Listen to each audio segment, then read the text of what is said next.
So Okay. the time difference is you're an hour behind. We are an hour behind, yes. So it's about 12:30 here.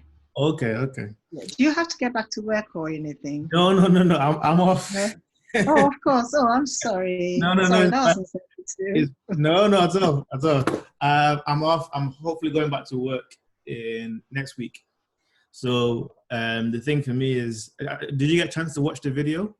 I did, Yeah. yes. So It was very good. It was very not moving as such, but thought provoking. yeah, Yes. and I think for me, so there are a number of things I mentioned. So first off, I'm young. So if you think about a stroke, it's not the kind of thing you expect a young person to have. You know, Okay. I'm now hypertensive. I didn't know before, and in black people we have a Yeah. big issue with hypertension. So, and I'm a doctor, so you'd expect that. I might have been better prepared, or for some reason I should be exempt from these things. But How they, will you know? There are no warning signs. There's exactly. no, yeah. So Great that you are prepared to share and be so open and honest about it. I think it's really helpful for people who haven't really taken time to think about these issues. It's always somebody else's problems. yes, So, yeah. I mean, obviously, I'm Nigerian, and I know that Nigerian culture, we're not big on talking about our no, health issues. So, what's it like from a Ghanaian point of view? Is it similar? I don't know. I think there are a whole lot of issues. There is um, the sense that don't let anyone know there's any kind of illness in our family, Yeah. because our children won't get husbands and wives. They So, won't want to, you so know, it, in the context of traditional marriages and recounting your family and all that kind of stuff. Okay, I never thought about that. Okay. yes, yes. And also, it's not your business, or I think there's a lot of um, superstition, shall I Yeah. say, that somebody has done this to us, and if you Yeah. talk about it, it's totally unfounded, but Yeah. Yeah. it doesn't allow people to talk openly and honestly about Yeah. their issues. And I think one of the things I'm learning as I'm maturing, shall we say, is that there's a lot of power in the conversation, Yes. and raising awareness. And actually, the Bible says that obviously we confess our sins to God so that we can be forgiven of sin. But there's a Okay. confession of sins to each other so that you can be healed and whole. There's a certain amount. It's almost like a mandate for therapy. All right. Where, We have to confess to each other as well. well, not to confess per se in the context of like you have to speak to the priest, but I think for me, the way I take it, it advocates the conversation.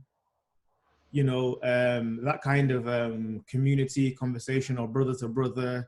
I'm struggling with this, or Okay. having people talk about having an accountability partner or a mentor, because Oh, yeah, that's right. I think successful people have people that they have close in their life that they're either talking to or learning from, or and I think Yes, I've heard a lot of people say that. yeah, I think for me personally, it's something that I'm definitely I think that my peers and maybe people coming after me, if we take it seriously, what might we be able to have achieved or created when our children are my age? That's these are the things I'm thinking in my free time while when I'm not working. Well, thank you very much for coming on and talking to me. For the sake of the recording, I'm starting a tradition where I'm asking people to introduce themselves so that people know Okay. how. So are you recording right now, or I've you're started. about to start? I've started recording. Yeah, yeah. Okay. So if you could, so again, please don't dim your light. Everything, Okay. first degree, second, everything. Please introduce yourself.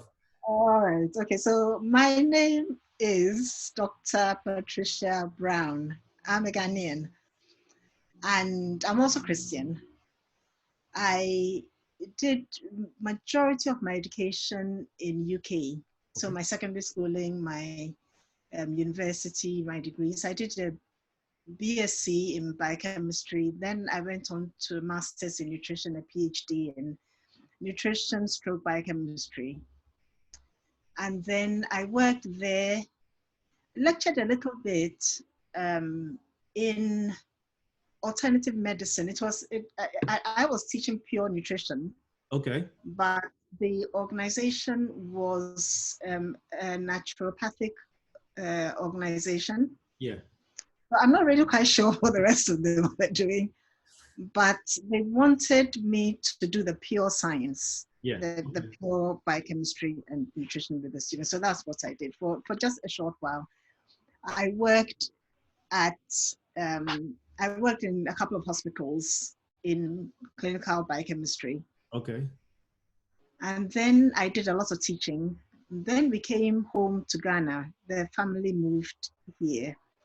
And I went into lecturing. When I worked in KNUST, Kwame Nkrumah University of Science and Technology. Okay. And at the time that I joined the biochemistry department there, they needed a nutritionist. And they needed somebody to set up a dietetic program. Okay. So although I'm not a dietitian, I was forced to set up this dietitian program. I had to be working with the dietitians. Okay. I had to be setting up, going through the syllabus. So I really had to learn a lot of dietetics. For my understanding, could you give me a brief definition or difference between nutritionist and... Yeah, it's so difficult. The dietetics, I would say, is maybe applied nutrition. They do a lot more clinical work. Okay. So when I trained as a nutritionist, we did all about the medical problems and what sort of diets you would need in different conditions. Okay. But we wouldn't go into much detail, for instance, on the medications that maybe a person with hypertension might have. Yeah, okay. And the implications of the diet for those medicines. So I think the dietitians tend to work more with sick people, and the nutritionists are in all areas. Some of them are working in areas where dietitians would be working. Yeah. Some of them are in public health, nutrition. In Ghana, we have a lot of nutritionists who take care of pregnant women and their children. So they may not necessarily be ill, but you need somebody who understands the nutrition. Yeah, okay. Does that help? Yeah, it's a little bit. It's such a gray area. Yeah. No, I mean, think, you see, technically, nutritionists are not supposed to prescribe a diet, right, for a specific person. Okay. Just as someone who isn't a doctor should not prescribe medication for a patient. Even though they may understand the medication. But then they understand really exactly what is going on. Okay. Yeah. So I can give a lot of basic general advice. Yeah. And I feel I have personally learned a lot of the dietetics. Yeah. But I try not to give a person very specific, detailed prescriptions. Yeah, I understand. Yeah. Okay. So why nutritionist? Oh, I've never seriously thought why. I think I've always been into health. Okay. And I trained in biochemistry, but I somehow all the way through, I knew that the biochemistry was a stepping stone to taking care of disease, whether clinical biochemistry, doing the lab tests. But somewhere along the way, I think when I finished my PhD, when I finished my BSc and I wanted to do a PhD, I was interested in like protein synthesis and so on. And there was a program for studying the biochemical changes in malnutrition, which was sort of perfect for me. It was written for me. Yeah. So I went on to do that. And we were, working in malnutrition, hormonal changes, and all sorts of, purely biochemical things to do with nutrition. Yeah. And then I realized that the nutrition problem, it's not really at the core, it's not a medical problem. It is social, poverty, Okay. Psychological, all sorts of other angles to it. So I actually did my PhD, and then after that I went to do a master's in nutrition. After the and PhD. After the PhD, yeah. Yes. Because it was like you were trying to deal with a problem that's a medical problem, Yeah. but actually you need to, even now, people go and see a doctor when they're sick. They don't go to the doctor and say, you know what, I feel fine. There's nothing wrong with me. Yeah. But I want you to give me advice that will make me stay well. Yes. Or Okay. make, we don't look at health from that angle. Yeah. And when you go to a doctor and you're sick, he doesn't ask you, like, why did you get sick? Could you not afford to, did you not have time to sleep properly? Could you not afford the food you need or whatever? They don't discuss that at all. Yeah. So I realized when I was doing my PhD that the health issues were much broader, and I wanted to study nutrition in a, not from the policy, not from like what governments should do, although we covered that. Yeah. I really wanted to understand why some people get sick. Why do they become obese? Why do they become malnourished? Yeah. One of the things that I've been... That's what the masters did. Sorry, No, go on. No, please. Yes, I think that's what the masters did. It gave you the science of the nutrition, but it also put it in context. Right. Yeah. So one of the things I've been musing about in my time off is, again, one of the things I mentioned in the video about, so, this thing of divine health versus healing, even whether versus is the right way to talk about it. In the same way you talk about when we are well, we don't go to the doctor and say, is there anything I can do to stay? So I'm forming a theory that, God being smart, who made us, knows our bodies, made the world, knows what composition we need to consume to make our bodies healthy, must have put everything that we needed to stay healthy around. So that's why in a lot of traditional communities, they had somebody who said, oh, okay, you have this problem, eat this grass or eat this tuber or eat this. What do you think about that, having studied nutrition in detail? I think you are absolutely right that everything we need at the end of the day is around us. Everything we need. And it's surprising, I had to teach sports nutrition.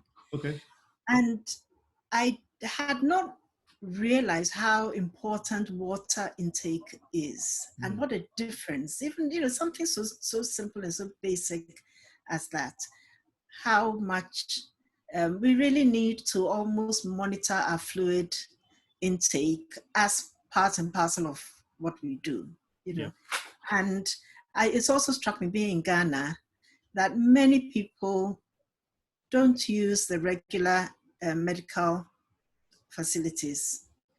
They rely on herbs, they rely on, I had one student who had an injury to her foot. Okay. This was nothing to do with nutrition. She had an injury to her foot and it wasn't healing.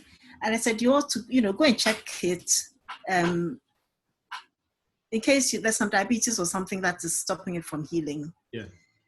Anyway, her grandmother then advised her. By the time I was involved, it was more or less gone. Yeah. It was more or less gone. But her grandmother apparently had advised her that she should get snail shells, the normal garden snails we have. Yeah. Take the shells, dry them, crush them, grind them, and then burn them and put the powder over the foot. And she said that's the only thing that had really allowed it to heal. Yes. And we did a whole project on it, and it was amazing that it really was very effective. Okay. It was. There's a whole lot, We've done work on Tigernut. Okay. Tigernut. I don't know whether you're familiar with it. I don't think I am. If you get Tigernut is a small fruit that we have in Ghana. I'm sure it's all over the West African continent. Yeah. And we just eat it as a snack. Some people make drinks from it. If you get the Tigernut and crush it, remove the liquid, you end up with some kind of a chaff, and then you can defat it. Okay. And you end up with some kind of fibrous, you can make a powder with it. You feed it to rats. Those that are given the Tigernut, the defatted Tigernut powder, have much lower blood sugar levels than those who don't get it. Now, I think that why would God create something that lower blood sugar? It's interesting, isn't it? Yeah, it is. It is. I mean, so you've said so many things that I have questions about. So you've practiced, you've worked professionally in the UK and you've worked in Ghana. So yeah. Can I ask you, so your experience as a Black woman working in the UK versus working in Ghana, given all the things that are happening in the world right now and how it seems to become to the forefront that, institutionally, Black people are treated differently, professionally and socially. So that's question number one. Question number two is your opinion of specifically Black people and health-seeking behaviors. Have you seen a difference in, let's say, the UK or Ghana? Well, I think we are much more health conscious in UK than we are here in Ghana. Okay. I think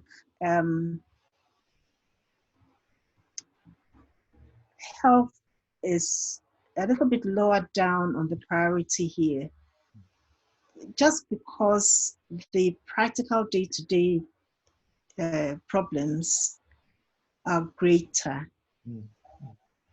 So, for instance, we don't have light off so much now. What do you call it? We call it Dumso. NEPA in Nigeria. In Nigeria. NEPA, yeah. NEPA. Yeah. NEPA. Okay. So when you have issues like that, people tend to worry less about their health. I have a theory that we have a lot of Northerners in the southern part of the country, and they have a reputation for being very strong. But life in the north is really quite difficult. Part of it is more kind of nearer the desert than the southern part. So food crops grow much better in the southern part. So they have really seasons in the north where there is food shortage. Okay. But they have a reputation of being very strong. And I think that they don't put their health first, that those who aren't strong don't make it. Okay. And the ones that we know are the ones who have survived infancy, they've survived the hard work on the farms and so on. So I don't think we put the priority on our health here that we should. Okay. Definitely, the health facilities here are, I would say, almost abysmal. Okay. Unless you can afford, um, unless you can afford very good health insurance, unless your job provides you with health insurance, you could literally die for lack of medical care. Okay. I'm trying to think of an example. I've known at least two or three cases that I can remember where people have arrived in hospital and they've been told, we can't take care of you here, you have to go elsewhere. And not that like, we'll stabilize you, we'll take care of you, but we will refer you to a specialist. No, this is just basic, and have passed away. And I think it's shocking that people should die in a country where, I'm not saying that we are a third world country, but we are moving on. Yeah, moving forward. Yeah, You understand me? I understand. You should not die for lack of medical care. Yeah, yeah. Until recently, you could be in a situation where you needed an ambulance and there is just no ambulance available. There is just no ambulance available, and I don't think that can be right. But you think things are improving? The ambulance situation, the government, I don't know whether the previous government bought a number of new ambulances, whether 300, I'm not sure of the number. So I think the ambulance situation has probably improved. Okay. But definitely, you don't want to be sick here. Okay. You don't want. Okay. So what about back to your experience working professionally? So in the UK yes, versus in Ghana? I think professionally, I found it great here. I haven't experienced, I genuinely haven't felt that I've been disadvantaged because I've been a woman. Obviously, I haven't been disadvantaged because I'm Black. Yeah. But can we talk about that a little? Because you said obviously you've not been, but like, can we talk about it from the context of your experience in the UK? Have you felt situations where there was a ceiling or where? UK, I found it very difficult to. I remember I went into teaching at some point, and I went for one interview which I didn't get, and I was told, "Oh, don't worry. There were 40 people applied, and we took the person who was already doing the job." Okay. And I thought, well, why did you waste my time? There was somebody already doing the job. Yeah. Why did you call 40 of us? Yeah. And I've been for an interview where my name is Brown, and I'm Dr. Brown. Yeah. So I've arrived at an interview and I've been told, no, I'm sorry, your interview, you're not supposed to be here for an interview. We are interviewing a Dr. Brown. And I said, yes, that's me. And they said, no, you're expecting a Dr. Brown. Wow. There are lots of, it's insidious. It's completely, to the extent that you don't even think about like what's really happening here. It's only after I've been in Ghana and I've realized that, I'm allowed to be part of the team. I'm allowed to take decisions. Yeah. I didn't have that experience in UK. Okay. It's difficult to to criticize sometimes because I was younger, I was less experienced.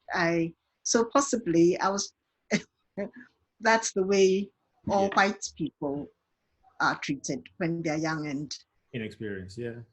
experienced. But I do feel that when you're working there, you need constantly to say to yourself that it isn't, when I was teaching, I was always given the worst classes, the worst. Okay. And when I would complain, they would tell me, but you're so good at it. You handle the kids so well. And I knew that wasn't. You have to constantly say to yourself that, no, it doesn't matter. I will show them that I can do it. I won't let it get me down. Okay. That it'll take me twice as long and I'll have to work twice as hard, but it doesn't matter. When I go home, I have my family and we forget about all this. Okay. When I say when I go home, I mean when I go home to my family in the evening. Yeah. Not when I go home. No, I understand. Yes. Yeah. Okay. I mean, you must have experienced patients coming and not wanting to see the black doctor. So, no. I mean, I've had people say things like, this is before COVID, because I make a point of saying, hello, my name is Aya, I'm one of the doctors, and I go to shake their hands because I want to, as quickly as I can, create a rapport. And I've had some people, so again, most people are fine with that, but I've had some, one guy I remember specifically didn't want to shake my hand. And I said, oh, it's not because you're black. I'm like, what's that? Like, you introduced it. It wasn't something that I mentioned, And I think I've always told people that the interesting thing is that most people in that sort of situation react a certain way. So you don't realize that you stand out. Your reaction is different to other people. Even though you think you might think you're being reasonable, your reaction stands out compared to most other people. So, I mean, there's loads of stuff. There's the usual stuff of like, oh, where are you from? I'm from. So depending on who's asking me or the mood I'm in, I might give them a different answer. I'm from Manchester. I'm from just because I was talking with my friend about it. Like, do white people in my situation get asked the same question? Because the premise is that because I look like I look, for some reason I must be from somewhere else. Yes.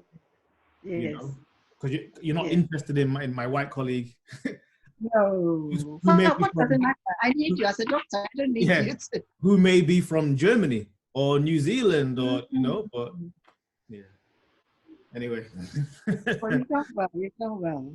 And you're so positive. I'm glad to see that the stroke you had, it doesn't seem to have affected you physically or... I did have some deficits on my left side. I had some weakness. I had some pins and needles. I mean, the weakness and things have gone. I'm still aware of some like sensation issues on my left, but there isn't anything that I want to do that I can't do. I'm driving again. In fact, I've just changed my top. I was doing some gardening. Okay.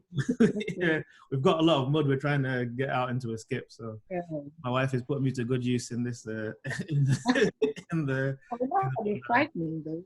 Say again? I said it must have been frightening. I mean, the interesting thing is, so I was on a ward round, and I was aware of some feelings on my left side. I stood up. I felt a bit unsteady.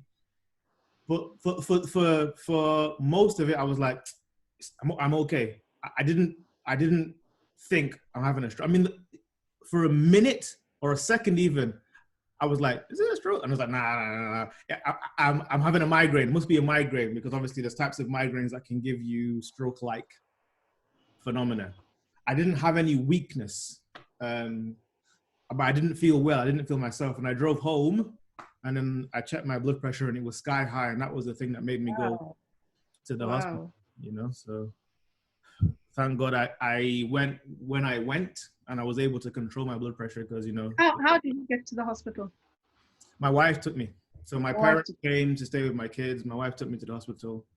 They didn't let her in, which was quite traumatic for her. But Why obviously, wouldn't you let her in? it's COVID. Of So course. only the patient is allowed to go. So I went in, and, you know, by the time I was assessed by a few doctors, it was becoming apparent to me, yeah, you've had a stroke. it's more than that. Oh, I'm sorry. Yeah. I'm A lot sorry. of these things happen. I think, you know, it's a blessing because it comes as a warning Yes. to Exactly. say, look, you've got to change what you're doing. Yeah. And then you're being given a second chance. You know, Yeah. we're lucky in a way, too. Yeah, I mean, it was funny. The stroke consultant I saw, he said, some things happen to you, some things happen for you. You know, and I've taken. I mean, from the beginning, I had a minute where I was dealing with. Okay, so I've had a stroke. That's happened to me, past tense. I don't believe it's happening present tense to me, but I'm hypertensive.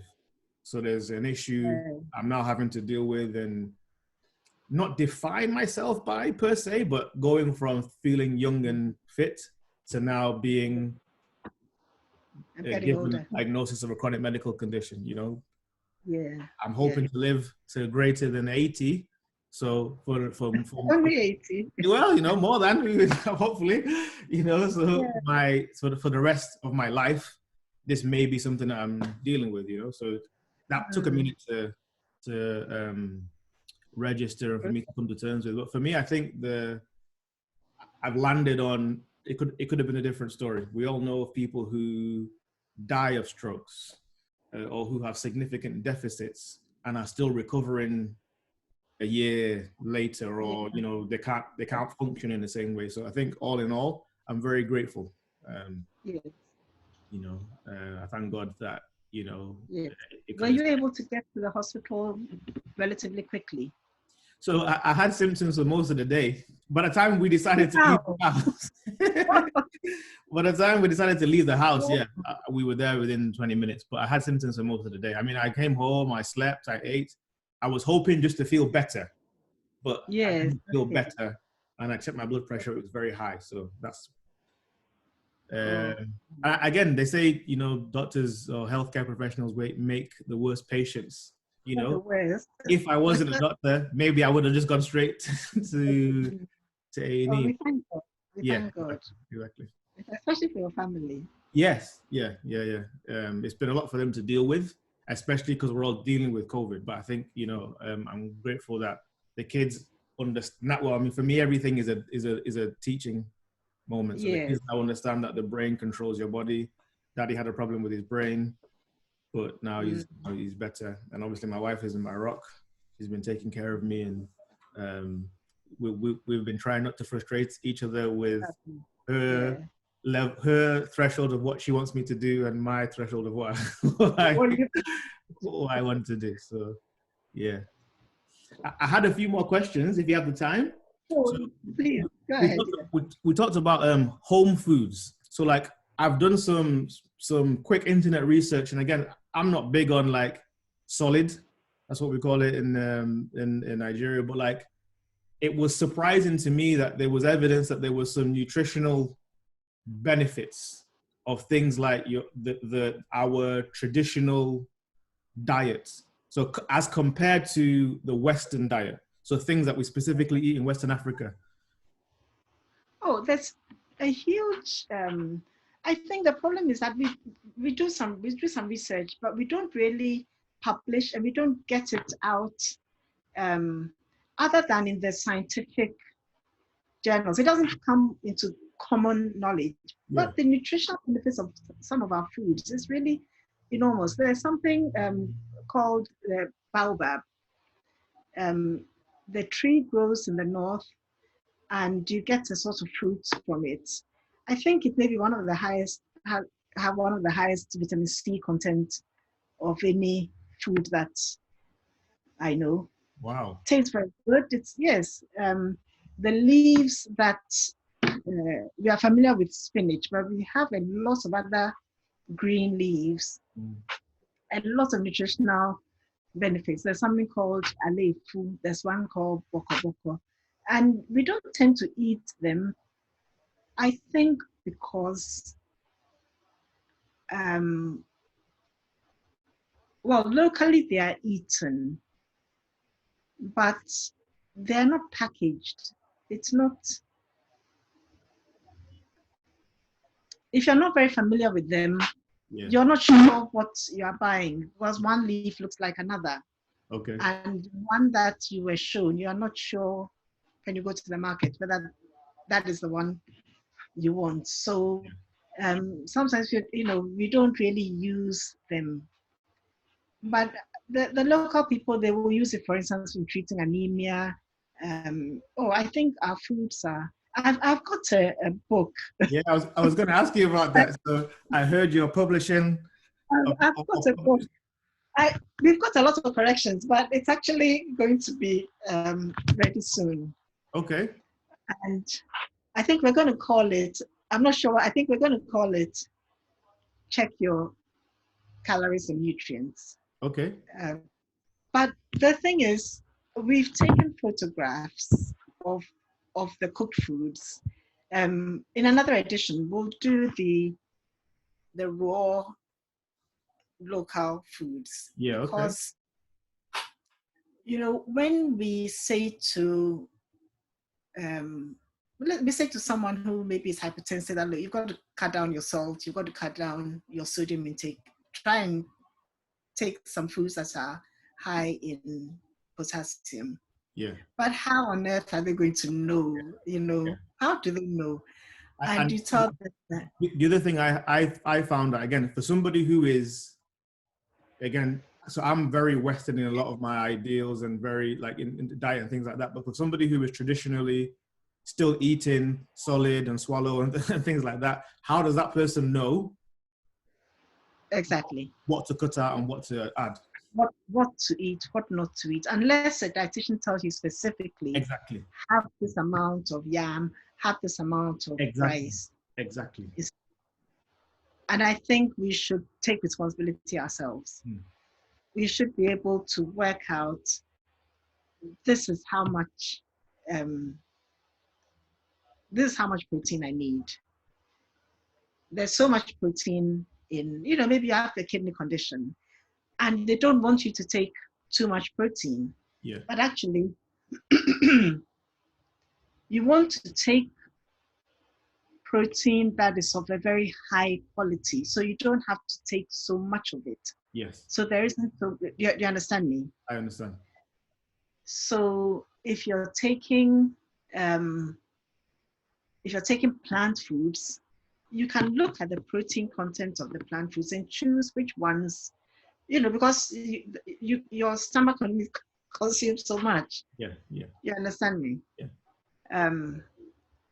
And I think we can take responsibility, check the foods ourselves, decide what we need to eat, and then work with the professionals. When they give us advice, it should be easy. It should be easy to follow. Yeah. If they say to you that, you really want to have so much fluid in a day, maybe you can take that fluid from coconut water. Yeah. You understand me? Things that are familiar to you. Yes. Yeah. And so I wanted some way to let the information be easy. So we've taken photographs. You can see the quantity of food. You can see how many calories, how much protein, how much salt, how much potassium, how much sodium, so that you can make an informed decision about what. I think people that are prepared to, if they don't have, you can't be weighing your food. Yeah. Yeah. They'll tell you can have so many. Some of it is easy. So many slices of bread and so on. So many spoonfuls of yam or mashed potato or whatever. Okay. But you want the information to be readily available so that you yourself can decide, this is what I like. Yes. This is what I'm going to. So I remember speaking to a few aunties and one of the topics, because they were all talking about, there was an understanding of losing weight is something that we should do. It's beneficial for us to lose weight. But Yes. when I look at Weight Watchers or I look at all these things, the foods that they're talking about that they're eating aren't things that I would eat. That you would normally eat. Yeah. So like now you want me to eat spiral aubergine, like whereas I would normally be eating jollof rice or yam, right. Yam and egg, or spinach, or all these kinds of things. So I think, is that the kind of thing your book is going to address? Well, if I can find it in here, we've got jollof somewhere, and underneath it, I have to look. Let me quickly get to it. And underneath the picture of it, Yeah, you'll find. Okay, this is a glass of juice. You've got a glass of orange juice. yeah. But underneath it, you will find the calories in this quantity. Yeah. The amount of carbohydrate, the amount of protein, the fat, and the potassium and sodium I thought was particularly important. Yeah. But let me see if I can find jollof for you. You know what? I'll send. Please, no, please. I'll buy it. Please. Do you have malt? Do I have? Do you look at malt? Malt. Yeah. Malt is. Yeah. Do you like malt? I do. I do. We're going to reduce your intake of. No, I mean. 40. Hold on. Well, we've got one variety of malt. Oh, okay. We have better malt here. All right. So in one bottle of it, yeah. In one, you will have 122 calories. You will have 0.7 grams of protein. Okay. You actually have a little fat, 0.4 grams, and you have 26 milligrams of potassium. You've got 42 milligrams of sodium. Yeah, that's quite a lot. Now you want to cut down the sodium. Yeah. You want to cut down the sodium, but the thing is that you have to. If it has a lot of sodium in it, you can have it, but then you can't have anything else. The sodium. No, but I think it's, so first off, I think, even in healthcare, we're moving from being too prescriptive to say you can't do this and you can't do this, to being collaborative. If I inform you about the things that you are supposed to do and have, then because of the fact that you're not stupid, you're an educated person, you can look at the things that are available to you in your diet and say, today I'm having this, and be intentional about it. And then, exactly. And again, with our heritage, the difficulty that a lot of people I know have is that there isn't anything that tells me the nutritional value of rice and stew or yam and egg, or, This is what I found. This is what I found. I didn't set out to write a book. I went to Legon, which is our main university. I went to the bookshop and I was looking for, so we have something called food composition tables. Okay. So you'll have a book and it has all different foods in it, and it'll tell you everything about, how much vitamin B1, how much calcium, and so on.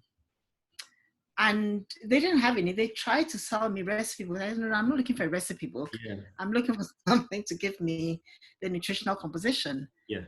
And everything that I could get was concerned with Western foods. Yeah. So even corn, it's not called corn, it's called maize. And you may get popcorn, but you wouldn't get kinky, which is what Yes. I wanted. Yeah. And it becomes very difficult if you are giving anyone advice or just discussing our foods. Exactly. We had no document which could give you a simple food composition of our foods. Yeah. And so I started off trying to, I mean, we have West African, there are publications, but they are very, very incomplete. Yeah, okay. They're very incomplete. So at the time that I was starting this, the most recent document was published in 1974. And apart from the fact that it was incomplete, it wasn't easily accessible. Mm. I was in Kumasi. I had to travel to Accra to the Food and Drugs Authority or somewhere to get a copy of it. And I thought, but we should have something for our foods. Yeah, yeah. And so I started slowly putting it together. And then I realized that, no, this is like a bigger job than I had anticipated. Yeah. So we've done something with European foods, but also with our foods. Like you say, jollof rice and stew and so on. Yeah. It's all in there. Okra soup, contemporary soup. Yeah. Well, so I'm happy to be your supplier in the. Oh, you know what? In the UK, please. Let's do business. I will. I'll give you all the details. Yeah. When we're finished. Yeah. And then you'll put it on your YouTube. Yeah. You'll put. Would you do that? Absolutely. Is there a place that people can buy it now? From Ghana? I guess if they send a request to my email. Yeah. Then I can supply a copy for them. Okay. I'm not lying to you. I have a publisher, but we haven't organized exactly how it's to be sold. Yeah, this probably won't go in the video, but one of my brother is interested in network marketing. He's always having business ideas. So I'm being deadly serious. I think we should have a conversation about how we can partner together to. That would be fantastic. Because I know there are a lot of people in my position who are young. We have an awareness of health, but all the information that we have only concerns Western diet. And it would be really nice to have something that talks about home foods. Yes. And I think now in UK you can get everything that you can buy plantain, you can buy yam, you can buy so many things. Dried fish. I think I'm having yam for dinner. Okay. So can I ask you a either or? So in terms of nutritional benefit, so we have spaghetti bolognese versus jollof rice.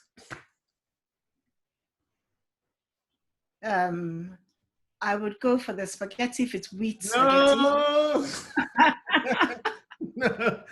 No, that's the wrong answer. But you want to cut down your fat intake, and you want to cut down, kind of shift from the meat to the fish a little. Yeah. So, but it depends how you prepare the. You want jollof, don't you? By all means, yeah. Yeah. Have the jollof. Use brown rice. Yeah. Have the jollof. Okay. Decide which oil you want to use. Don't use too much oil. Yeah. By all means, the thing to do is, in order that it's sustainable, you want to change your diet as little as possible. So still eat what you normally eat, but prepare it in a different way. If you want to cut out the sugar and put in some sweetness, but the sweetness have come, too much of the sweetness to come with their own issues. Yeah. But I think sugar is a big culprit in some of the things that we take. Have Maybe not when we are online, not when you're recording, but another time I can be more specific about. Yeah, no problem. Have you ever thought about doing a recipe book? maybe there's some recipes at the back of this, so Okay. I think we'll do that. Yeah. We'll do that. I mean, honestly, I do My think my that. cousin has a catering service, and Oh, I said to her, really, when she caters for people, she ought to provide let's say you're doing a wedding, those who are coming to the wedding, they ought to be able to choose the low cholesterol or yeah, low fat alternative yeah, without it being very obvious yeah, that they're having something different. When you go to a restaurant, I'm sure that now a lot of the menus have yeah, some nutritional yeah, information. yeah, And I think that if we don't take those of us who are not eating Western foods, if we don't take the responsibility of recording what we're eating, making the decision making easier for people who are, I don't want to say people who are not well, because all of us have some issue that we're health dealing issues. You understand me? we might not have the health issue, but we might have a propensity to something Yes, genetically that if we're not careful, exactly. we'll go in that direction. Yes, I Exactly. understand. Yes. And then we can start early. We can train the children also to be Yeah, taking the right decisions. yeah. Okay. That's a good idea, I think. Yeah, Yeah. no, please. That's a good idea. 10%. My husband is calling me. No problem. Let me ask, No problem. What I'll do is, find a member. Let's go on. okay. Then edit that out. Okay. So I won't keep you. I won't keep you much longer. But I'm really enjoying talking to you. Thank you so much. You're welcome. You're welcome. Um, are you aware of? So I've spoken to a cardiologist, and he's told me that Black people's makeup is different with regards to our retention of salt. So there are some medication that will work for us and some that won't work for us. Are you aware of anything from a nutrition point of view that is specific to our difference? Not in terms of the medications and so on, Yeah, but definitely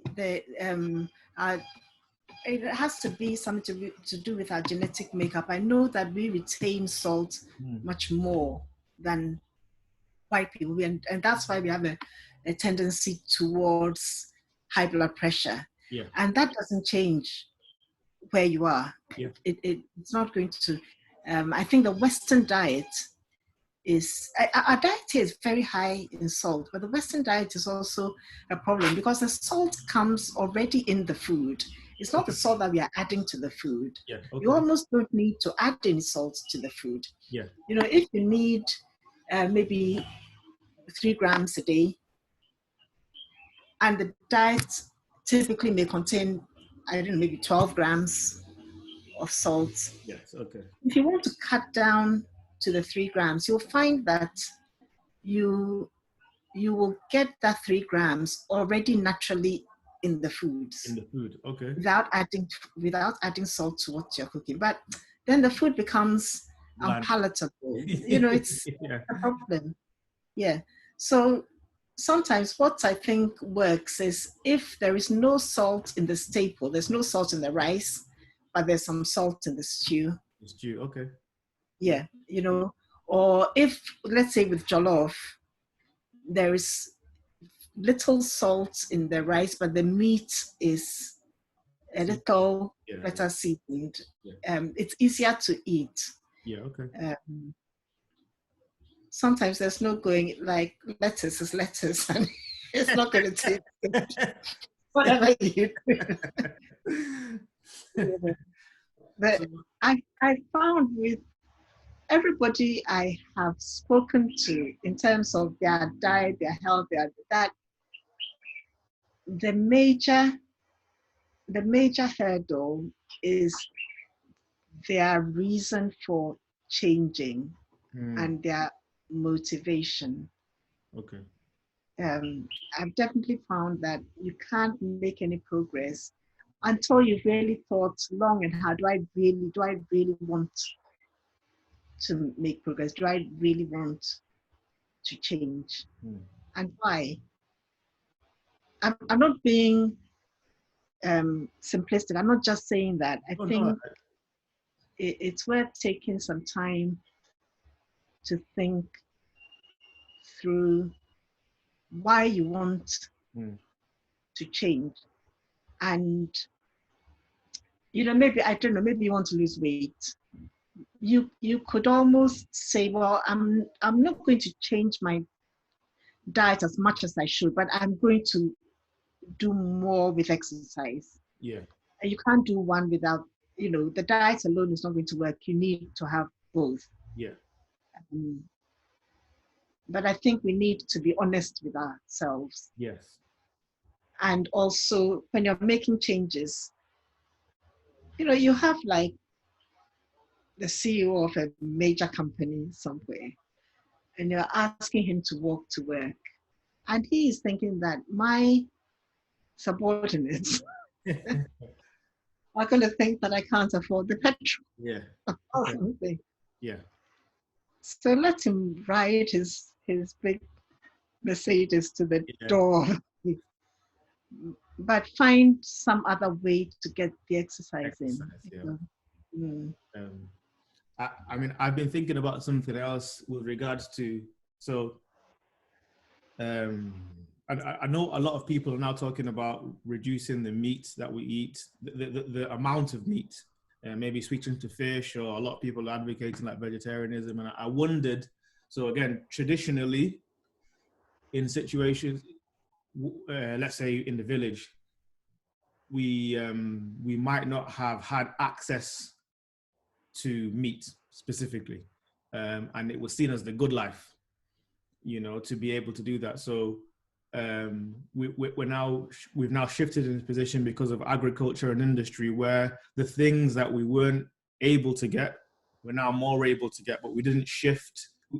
And because we were able to get it, we never asked ourselves the question, should I be eating this much meat? Because it was a sign of the good life. That's right. So yes. So in the same way that the CEO doesn't want to walk because it would, people might assume that he can't afford to drive. I don't want to eat just vegetables because I need you to know that I can afford meat, But the implication is that we didn't realize the benefit of the reduced portion of meat in our diet, and now we're dealing with the consequences in our health. Absolutely. Yes, I think we have to, before we start doing any advice and changes in diet, we have to really assess where we are, what we want to do, what we need, what we need to do. And then also assess who needs to be educated. Yeah. There's no point in you deciding you're going to change it, but your wife doesn't understand exactly what you need. Yeah. I really like what the whole family can participate in, so that it makes things easier. Absolutely. I really like what you said before about making sure that children are aware, because I think it's my opinion that all children are born with the potential for anything and everything. And we teach them to be dumb. We teach them to lower their aspirations. So if we can teach them from the beginning, this is healthy diet, then it won't be a struggle when they get to their 20s, 30s to know what the right thing to do. But it's a similar thing with, spiritual, faith, exercise, money management. I mean, the Bible talks about teach a child when they're young, and when they grow older, they won't stray from it. 1 second, sorry. Babe. Yeah, you can go. Sorry, my wife is just coming to go and get the kids for. Gonna come say hello. She's.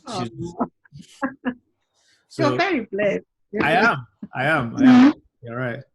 I wanted to ask you. You mentioned about being a Christian. So, what the conversation I had with the cardiologist really touched me, because he was talking about how much of his faith he brings to work. In your point of view, has there been any issues that you've dealt with from a faith point of view at work, or any obstacles to engaging with your faith at work? Not that have not that I've had a difficult decision to take. The only thing that I have found that hello, you have to be sensitive about is that, people have religious attitudes and limitations to what they can have and what they can't have. Yes, okay. Jews, have to have their food prepared in a certain way. Muslims will eat certain things and what. For me personally, wow, that is a very interesting, because my faith is actually like all my thinking, all my... It's everything, yeah. Everything. And to the extent that now, when I was younger, I studied on a Sunday, but now I find it very difficult to do anything that I have to keep reasoning with myself. Would God like this? Yeah. Do this. And even in writing this book, sometimes I reflect, what's my motive? Is it just to make money? It didn't start off like that. There was a need. And I think sometimes our faith just kind of pushes itself in, and we need to change our minds and let the faith be there and let the work push itself in. Yes, and yes, no, I think you're absolutely right. To give ourselves permission to, or not permission, but to try and make the faith a priority. Yeah. I haven't found the only issues that I do have, not with nutrition as such. There is a case, for instance, that somebody needed a transplant. I was working with a dietitian and discussing with them the diet it was a kidney dialysis patient. Yeah. And they couldn't afford the dialysis. They got to the point where they couldn't afford the dialysis. And she was saying, I don't know what we're going to do, because he was offered a kidney, not that he was offered, but his family could have provided a kidney for him, but they've refused. And so he's on dialysis, but he can't afford it. It's getting to the point that it will become a matter of life and death, because the hospital cannot keep providing free treatment. If the family were prepared to give the kidney, like, it would be expensive, but it would be a long-term solution. Yeah. And I said, well, she should put pressure on the family. And she said no. I have to kind of reason with myself that, is it right? Do you understand me? From a faith point of view, what do you do? Yeah. You can't just watch the person die at the same time. Yeah. Is it ethical to demand a kidney from somebody? No, I mean, I think you're definitely hitting on some big issues, and I think what I am learning is that although it would be nice to be able to say, well, this is the answer or that is the answer, I think it depends on what kind of person you are. This is my opinion, and the relationship we had with God. So the aim in terms of my Christianity is to get close to God, so that I'm able to hear God speak to me clearly in situations, go left instead of go, like that sort of clarity. Yeah. But that's something that I'm working toward, and I think most people are not at that level of clarity. The Bible talks about we see as if through a glass dimly. So most of us are making the best decision that we can in the moment, and I think that's it. So if we're not at this, because I think I have noticed that there's lots of people in Christendom that have reached a certain level in their relationship with God, and as a consequence, they're making lots of proclamations. This, and this, but not understanding that the premise of that proclamation comes from years of lived experience and a clarity and hearing from God, which some people may not have. So if you say things like, if God told you to do then do this, but then some of us are working towards that level of confidence to be able to say, did God speak to me? You know, so that's and until you get there, then I think it's about making the best decision that you can make in the moment. I think God is only going to help me on the things that I know. Even the most Christian pastors and so on, how clearly do they hear God? Yeah. So, I mean, I'm a pastor's kid, so Okay. I am very open to the fact that we bring our personalities and our experiences to our Christianity. We bring our culture and all that kind of stuff to our Christianity. So, and we bring our humanity. You know, Jesus said that it was difficult for him to be respected where people knew him, because their relationship and proximity to him made it difficult to receive from him, you know. So I think in terms of, because I think, you know, being a PK, every child, I think, has certain times when they look at their parents and they realize that they're human. Yeah. You know? we can just say that, you know, but then there's to add on to that, this is the person I'm hearing. I am, you know, hearing God through. But then it speaks to your point before about, you know, being informed. So I think maturity is saying that, okay, you know, Dr. Brown has written this book. I'm going to read it. I'm going to inform myself so I can make good choices. I'm going to be calling Dr. Brown every 5 minutes and say, you know, what should I do about this? So similarly, Dr. Brown would be happy to. But similarly, from a Christianity point of view, yes, we have our mentors and heroes and spiritual fathers and natural fathers and stuff like that. But the aim is to get to a point where, for myself, I'm comfortable with what I'm hearing, what I'm reading. So I feel like my relationship with God is where it needs to be. And I can make choices based on everything. And I'm not needing, because I think I heard someone say a true prophet or a true man of God points people to God. And somebody false points people to themselves. So if your man of God is always, or woman of God is always doing things that make you have to go back to them, that should you know, make you ask some questions. Wow, that's helpful. Okay. That's helpful. That's helpful. Okay, you're welcome. But yeah, we need time. I think this COVID has been like the work of God. I know He doesn't send bad things to us, but really it has forced us to calm down a bit, reflect, take time. Absolutely. You know, your illness, it tells me like that God has some work for you. Yeah. So he wasn't ready to call you. Yeah. Yeah. I mean, I think again, that is a personality thing, you know. Some people might have, and this is the thing I've learned also being a doctor. I'll tell you a situation. So there was a junior doctor that I was working with who had a very traumatic interaction with the patient. And the patient was very, very rude and very disrespectful to this junior doctor. And I mean, the patient had a lot of problems, a lot of really unpleasant diagnoses, and the kinds of diagnoses where there's not a lot we can do. So it's about managing symptoms and things like that. But this patient, unfortunately, wasn't nice to him and had a reputation of being very,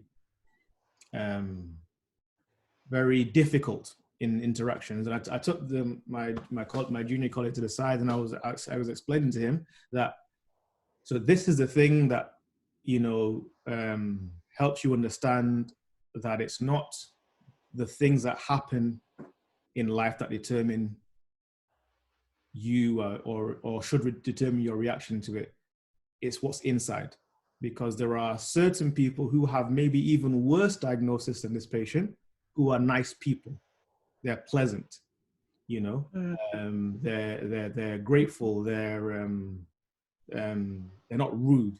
So evidently we have enough experience as healthcare professionals to know that it's not the diagnosis that you've got. It's not the situation that you're in. It's not the amount of pressure that's on you that is the reason why you've come across or you've behaved negatively. It's what's inside you. It's the grape or the fruit theory. We crush grapes to see what's inside. So our job is to be putting things inside so that when the pressure is there, the thing that comes out of me is good. So your job is impossible, truly. But I think, so on another point, I think I do believe that for me, it's a calling. People always, as soon as I heard about the stroke, everybody was saying, oh, and your job's really stressful. Like, I don't find it stressful. I feel being a doctor is one of the things I'm most gifted at. And I think that if you work in your gift, it's easier than doing something that's not in your gift. So I don't feel stressed about going to work. I don't feel stressed about the commute. I don't feel stressed about the patients. I don't feel stressed about the teaching. I don't feel stressed about the hard conversations. That's something I feel that I am gifted at. I feel stressed about doing the garden. You know, I feel stressed about filling out forms because those things aren't things that are necessarily in my gifted. But being a doctor, it's not something I'm stressed about at all. You know. I wish in life we could all sort out, this division of labor. Yeah. You do the doctoring. I will see to the garden. Yeah, absolutely. Yeah. We haven't worked it out properly in my family. No. Did your parents want you to be something other than a nutritionist? Oh, my father wanted me to be a doctor. There's no question. Not that he wanted, he had decided you are going to be a doctor. Yeah, okay. And I went along with it. I tried. I tried hard. But somewhere along the way, when I didn't make it into medical school, I was offered a place and then it didn't work out. Anyway, throughout my working life, I've been a lot in hospitals, somehow or other. UK, when I was working, I worked at St. Mark's Hospital, and then I worked at the Great Ormond Street Hospital. Okay. And I realized that, no, I wasn't meant to be a doctor. I can't stand the blood. I can't stand needles. I can't stand anybody in pain. Yeah. It's not just that I don't like the things that you see. Yeah. I don't like the feeling that I can't help you. You're in pain and I can't do anything about it. I can't detach myself emotionally. I was not meant to be a doctor, And I'm glad that I didn't do well enough to get into medical school. I was very young. I mean, I went into university when I was, I think I was 16 when I actually set foot in university. I might have been, I went in 74 and I was born in 56. So 54, wow. I wasn't even born then. No, so it wasn't. It was a good thing that I didn't go, and I have loved teaching. I realized that, like you say, that you're a good doctor, and that's what you can do. I found that I'm not sure that I give to teach, but I like to teach. Well, so I would say that you have a gift to teach. I've really loved talking to you and learned some things from you as well. So please, like I said, don't hide your light. Yeah. You're very, very, very good at what you do. Thank you so much. Now, again, I don't want to keep you. So, I mean, what I want to do is, what do you have to talk about? So is there anything that you want to leave people with? Because this is going to go to YouTube. So is there anything you want to... I'm not sure that maybe the name of the book and the email. Well, so yeah, so But we can do that. But what I want to do is, because I mean, so we'll talk about it off camera. But there's a way I want to see if I can help you. Okay. Do it here. So the name of the book that would be very helpful. Yes. You want it now? Yeah, you can say it. Yeah. Okay. Well, right now it's called Count Your Calories and Nutrients. I want to change that to check your calories and nutrients. When do you think that it's going to be available in somebody actually? Say again? Right. You mean for somebody to get a copy?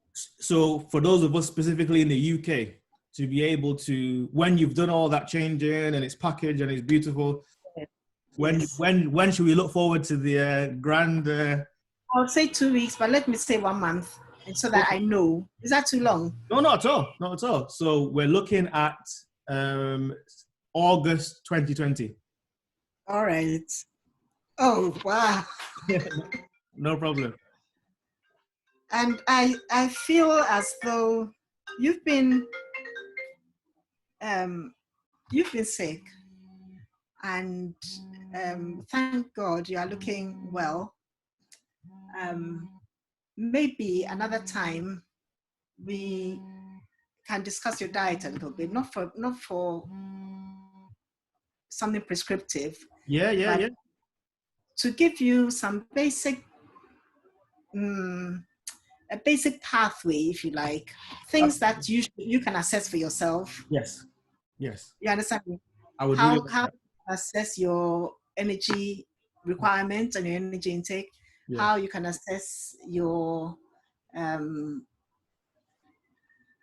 things that I mean, because you're a doctor, biochemically, you know what's what. So please, don't assume I know anything. I'm happy to be a student.